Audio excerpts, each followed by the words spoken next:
दोस्तों नमस्कार। मैं राजू राजौरिया आज आपके सामने क्लास 10वीं का चैप्टर नंबर हिंदी सब्जेक्ट का क्लास चैप्टर नंबर 2 लेकर फिर हाजिर हूँ। और इस चैप्टर को लिखा गया है गुरबचन सिंह जी के द्वारा।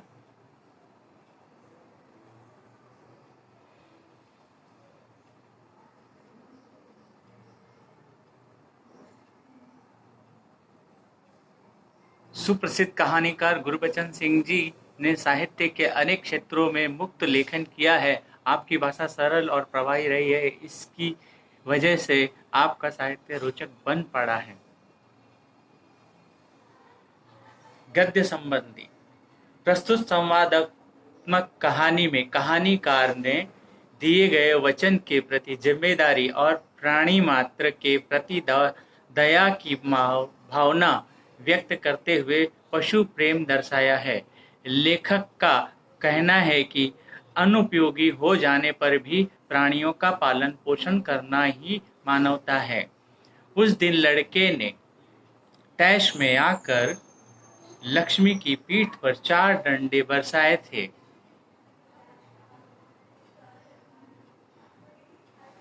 वह बड़ी भयभीत और घबराई हुई थी।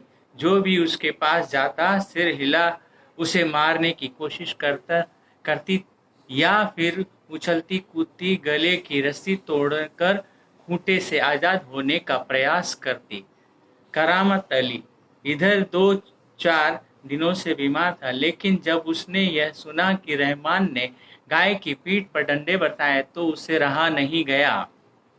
वह किसी प्रकार चारपाई से उठकर धीरे धीरे चलकर बथान में आया। वह किसी प्रकार चारपाई से उठकर बथान में आया। आगे बढ़कर उसके माथे पर हाथ फेरकर पुचकारा और हौले से उसकी पीठ पर हाथ फेरा। लक्ष्मी के शरीर में हिरन सी दौड़ गई।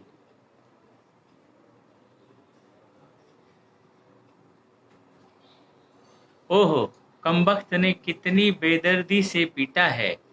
उसकी बीवी रमजानी बोली, लो चोट की जगह यह रोगन लगा दो, बेचारी को आराम मिल जाएगा। करामत अली गुस्से में बोला, क्या अच्छा हो अगर इसी लाठी से तुम्हारे रहमान को दोनों हाथ पैर तोड़ दिए जाएं?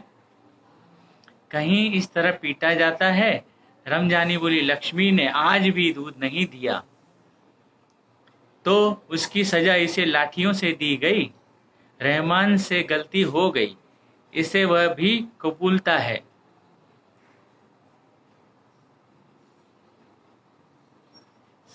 रमजानी कुछ क्षण खड़ी रही, फिर वहां से हटती हुई बोली, देखो अपना ख्याल रखो।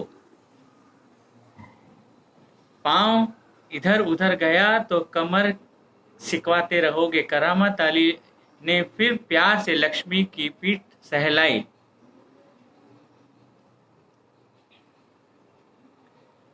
मुंह ही मुंह में बड़बड़ाया, माफ कर लक्ष्मी, रहमान बड़ा मूर्ख है। उम्र के साथ तू भी बूढ़ी हो गई है। डेयरी फार्म के डॉक्टर ने तो पिछली बार ही कह दिया था यह तेरा आखिरी बरस है। लक्ष्मी शांत खड़ी अपने जख्मों पर तेल लगवाती रही। वह करामत अली के मित्र ज्ञान सिंह की निशानी थी। ज्ञान सिंह और करामत अली एक दूसरे के पड़ोसी तो थे ही, कारखाने में भी एक ही विभाग में काम करते थे। प्राय एक साथ ड्यूटी पर जाते और एक साथ ही घर लौटते थे। ज्ञान सिंह को मवेशी पालने का बहुत शौक था।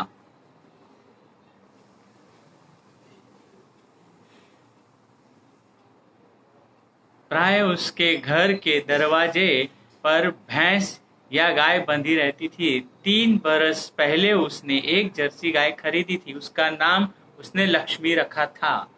अधेड़ उम्र की लक्ष्मी इतना दूध दे देती थी कि उससे घर की जरूरतें पूरी हो जाने के बाद दूध गली के कुछ घरों में चला जाता था।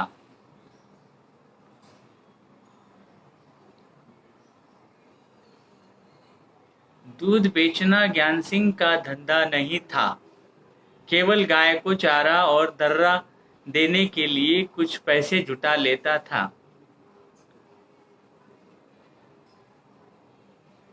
नौकरी से अवकाश के बाद ज्ञान सिंह को कंपनी का वह मकान खाली करना था। समस्या थी कि लक्ष्मी की। वह लक्ष्मी को किसी भी हालत में बेच नहीं सकता था। उसे उसे अपने हाथ जब अवकाश में 10-15 दिन रह गए तो करामत अली से रहा नहीं गया। अगर लक्ष्मी को तुम्हें सौंप दूं तो क्या तुम उसे स्वीकार करोगे? मियां करामत अली ने कहा, नेकी और पूछ पूछ। भला इससे बड़ी खुशनसीबी मेरे लिए और क्या हो सकती है। करामत अली पिछले 1 वर्ष से उस गाय की सेवा करता चला आ रहा था। गाय की देखभाल में कोई कसर नहीं छोड़ रखी थी। करामत अली को लक्ष्मी की पीठ पर रोगन लगाने के बाद भी इत्मीनान नहीं हुआ। वह उसके सिर पर हाथ फेरता रहा। लक्ष्मी स्थिर खड़ी उसकी ओर जिज्ञासापूर्ण दृष्टि से देखती रही। करामत अली को लगा जैसे लक्ष्मी कहना चाहती हो, यदि मैं तुम्हारे किसी काम की नहीं हूं तो मुझे आजाद कर दो, मैं ये घर छोड़कर कहीं चली जाऊंगी। करामत अली ड्यूटी पर जाने लगा। तभी लक्ष्मी बोली, रहमान के अब्बा, अगर लक्ष्मी दूध नहीं देगी तो हम इसका क्या करेंगे? क्या खूंटे से बांधकर हम इसे खिलाते पिलाते रहेंगे? जानवर है, बंधा है तो इसे खिलाना पिलाना तो पड़ेगा ही। जानते हो, इस महंगाई के जमाने में सिर्फ सादा चारा देने में ही 300-350 रुपए लगते हैं। सो तो है। कहते हुए करामत अली आगे कुछ नहीं बोला। घर से निकलकर कारखाने की तरफ हो लिया। रास्ते में वह रमजानी की बात पर विचार कर रहा था। लक्ष्मी अगर दूध नहीं देगी तो इसका क्या करेंगे? यह ख्याल तो उसके मन में आया ही नहीं था कि एक समय ऐसा भी आ सकता है कि गाय दूध घर के सामने खूंटे से बांधकर मुफ्त में खिलाना भी पड़ सकता है। उसके साथी नईम ने उसे कुछ परेशान देखा तो पूछा, करामत मियाँ, क्या बात है? बड़े परेशान नजर आ रहे हो, खैरियत तो है?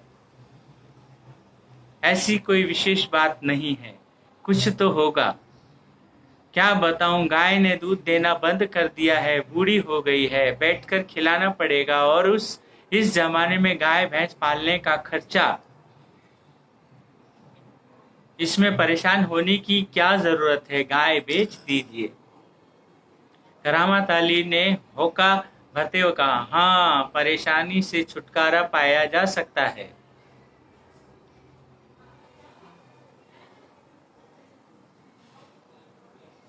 बहुत आसान तरीका है, लक्ष्मी को बेच दिया जाए। वह नईम के पास से हटकर अपने काम में जुट गया। करामत अली रात का गया, सवेरे कारखाने से घर लौटा। रात की ड्यूटी से घर लौटते पर ही वह लक्ष्मी को दुहाता था। घर में घुसते ही उसने रमजानी से पूछा, क्या लक्ष्मी को अभी तक चारा नहीं दिया? रमजानी बोली, रहमान से कहा तो था। तुम दोनों की मर्जी होती तो गाय को अब तक चारा मिल चुका होता। अगर वह दूध नहीं दे रही तो क्या उसे भूखा रखोगे? कहते हुए करामत कटा हुआ पुआ, खली, दर्रा आदि ले जाकर लक्ष्मी के लिए सानी तैयार करने लगा।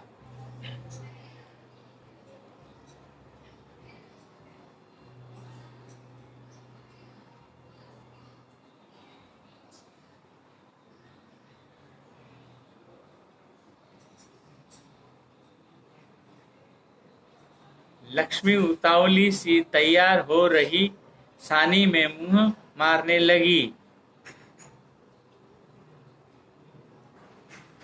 गाय को सानी देकर करामत अली उसकी पीठ पर हाथ फेरने लगा।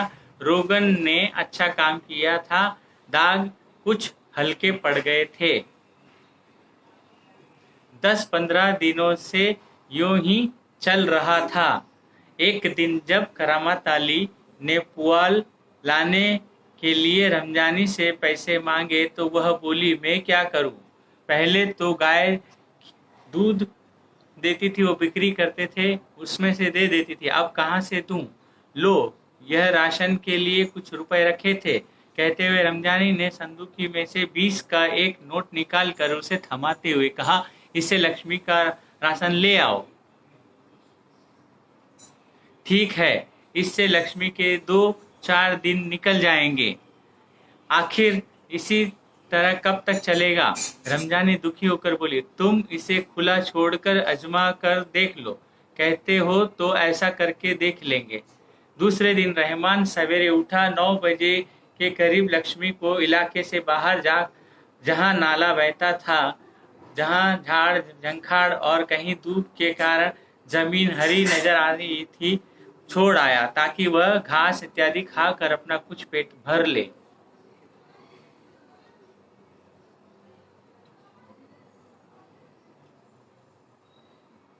लेकिन माँ बेटे को यह देखकर आश्चर्य हुआ कि लक्ष्मी 1-1.5 घंटे के बाद घर के सामने वापस आ गई। उसके गले में रस्सी थी। एक व्यक्ति उसी रस्सी को हाथ में थाम कर कह रहा था, यह गाय क्या आप लोगों की है? रमजानी ने कहा, हाँ, यह हमारी गाय का सब चारा खा गई है। इसे आप लोग बांध कर रखे, नहीं तो कांजी हाउस में पहुंचा देंगे।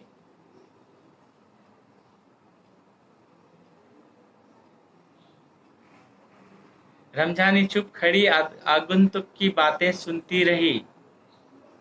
दोपहर बाद जब करामत अली ड्यूटी से लौटा और नहा धोकर कुछ नाश्ते के लिए बैठा तो रमजानी उसे बोली, मेरी मानो तो इसे बेच दो। फिर बेचने की बात करती हो, कौन खरीदेगा इस बूढ़ी गाय को? रहमान कुछ कह तो रहा था, उसे कुछ लोग खरीद लेंगे। उसने किसी से कहा भी है, शाम को वह तुमसे मिलने भी आएगा। करामत अली सुनकर खामोश रह गया। करामत अली सुनकर खामोश रह गया। उसे लग रहा था सब कुछ उसकी इच्छा के विरुद्ध हो रहा है। करामत अली यह अनुभव करते हुए कि लक्ष्मी की चिंता अब किसी को नहीं, खामोश रह गया। उठा और घर में जो सूखा चारा पड़ा था उसने लक्ष्मी के सामने रखा। लक्ष्मी ने चारे को सूंघा, फिर उसकी तरफ निराशापूर्ण आंखों से देखने लगी, जैसे कहना चाहती हो, मालिक यह क्या? आज क्या मेरे फांकने का को यही सूखा चारा ही है? दर्रा खली कुछ नहीं। करामत अली उसके पास से उठकर मुंह हाथ धोने के लिए गली के नुक्कड़ पर नल की ओर चला गया। 7-8 बजे के करीब रहमान एक व्यक्ति को अपने साथ लाया। करामत अली उसे पहचानता था। इसके पहले कि उससे कुछ औपचारिक बातें हो, करामत अली ने पूछा, क्या तुम गाय खरीदने आए हो? उसने जवाब में कहा, हाँ। बूढ़ी गाय है, दूध नहीं देती। तो क्या हुआ? तुम इसे लेकर क्या करोगे? मैं कहीं और बेच दूंगा। यह तुम्हारा पुराना धंधा है, मैं जानता हूँ। मुझे तुम्हें गाय नहीं बेचनी है। करामत मियाँ ने उसे कोरा जवाब दे दिया।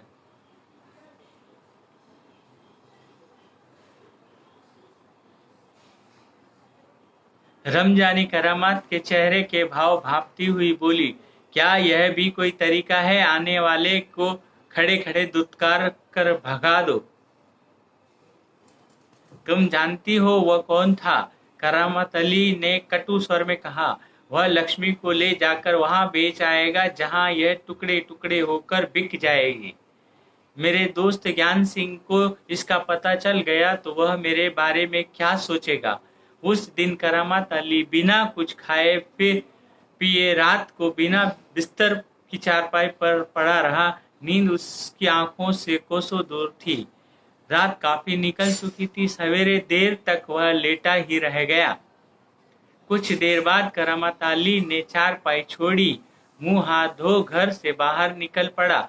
लक्ष्मी के गले से बंधी हुई रस्सी खूंटे से खोली और उसे गली से बाहर ले जाने लगा। रमजानी जो दरवाजे पर खड़ी यह सब देख रही थी, बोली, इसे कहाँ ले जा रहे हो? करामत अली ने कहा, जहां इसकी किस्मत में लिखा होगा। वह लक्ष्मी को सड़क पर ले गया। लक्ष्मी बिना किसी रुकावट या हुज्जत के उसके पीछे पीछे चली जा रही थी। यह उसकी रस्सी पकड़े सड़क पर आगे की ओर चलता जा रहा था। चलते चलते कुछ क्षण रुक कर वह बोला, लक्ष्मी चल, अरे गौशाला यहाँ से 2 किलोमीटर दूर है। तुझे गौशाला में भर्ती करा दूंगा, वहाँ इत्मीनान से रह, वहाँ तू हमारे घर की तुलना में मजे से रहेगी। भले ही मैं वहाँ ना रहूंगा, पर जो लोग होंगे मेरे ख्याल से तुम्हारे लिए अच्छा ही होंगे। मैं कभी कभार तुमसे देखने आया करूंगा, तब तू मुझे पहचानोगी भी या नहीं, खुदा जाने। कहते हुए करामत अली का गला भर आया। उसकी आंखों में आंसू उतर आए। चल लक्ष्मी चल, जल्दी जल्दी पैर बढ़ा, और वह खुद किसी थके मांदे बूढ़े बैल की तरह भारी कदमों से आगे बढ़ने लगा।